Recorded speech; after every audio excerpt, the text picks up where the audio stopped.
Yeah, it's alright. If this was a test and you need 70 points to pass, this game gets a 75. You pass, but we both know it's not impressive.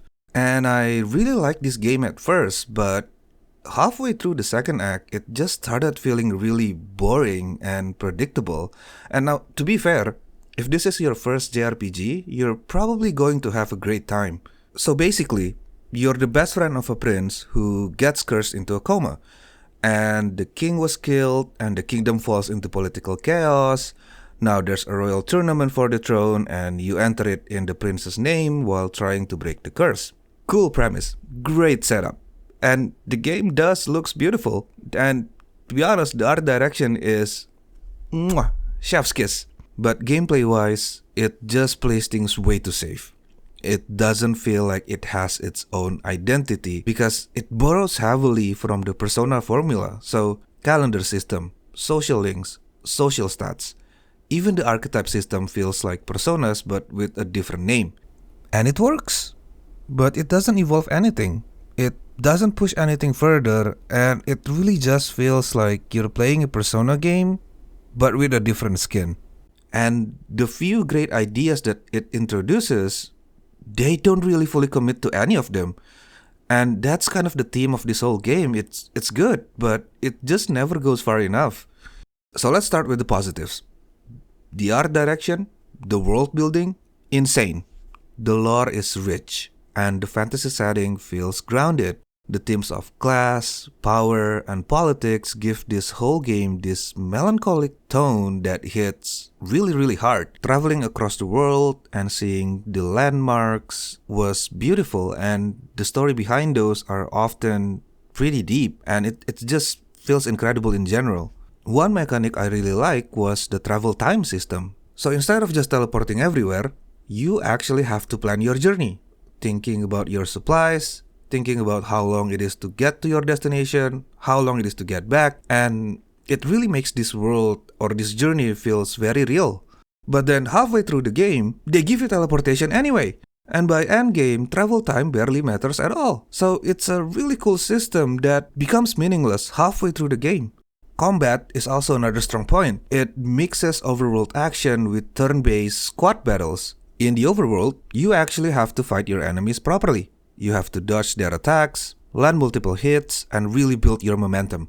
And if you get caught, well, you better say goodbye because you're most likely dead. And overworld combat becomes something that's very significant because it doesn't just decide who gets the first move, but also dictates how your squad battle is going to go. And if you do get ambushed, your squad battle becomes extremely difficult because you get such a massive disadvantage, and it makes these random encounters feels very dangerous again. But once you outlevel your enemies, you one-tap everything. It becomes trivial.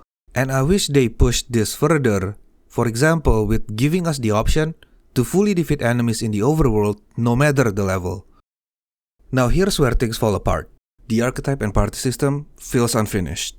There's almost no incentive to really explore and make use of everything because everybody can use every archetype. Most skills are inheritable anyway, and you can farm EXP items easily. Some archetypes are just straight up better than others. And since running duplicate archetypes gives you buffs, you can basically stack the same 2 or 3 builds and basically steamroll the game.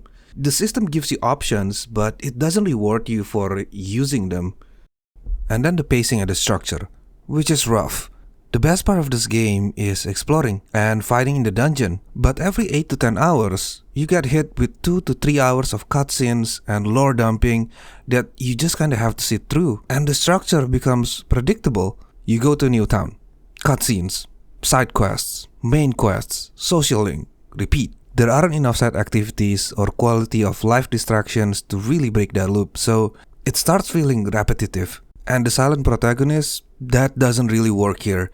That system works when the characters is relatable, like a normal student in Persona games, someone you can really project yourself into. But here, the protagonist already has an identity, and a very specific role in that world as well. You're the best friend of a prince trying to save a collapsing kingdom. That's not very relatable. And because the game leans so heavily on relationship building systems, that disconnect makes the social link feels less personal. It feels like you're watching relationships happen instead of being part of them. But the biggest crime of all? The plot. I kept thinking about why this game felt so boring. And I finally figured it out. It's the storytelling. 3 to 4 hours in, the game basically tells you everything. Who the real enemy is, what the problem is, how it needs to be solved, and what happens if you fail. There's no mystery. And the entire journey feels predictable. You already know what's gonna happen. You know how to win. You know who to defeat. And you know everything will work out in the end. And because the world-ending threat is introduced so early, all the smaller stories, and some of them are really good, they feel insignificant. And on top of that, some plot decisions just feel really forced. So, spoiler alert here, spoiler warning. This is your spoiler.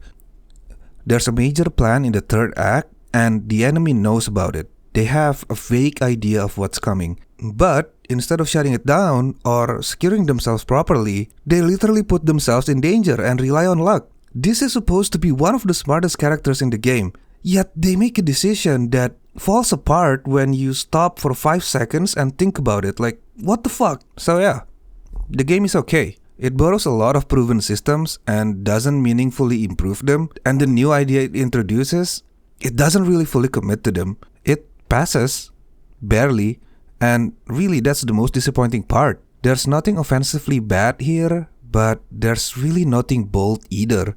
But hey, that's just my take though. Let me know what you think down in the comments, and see ya.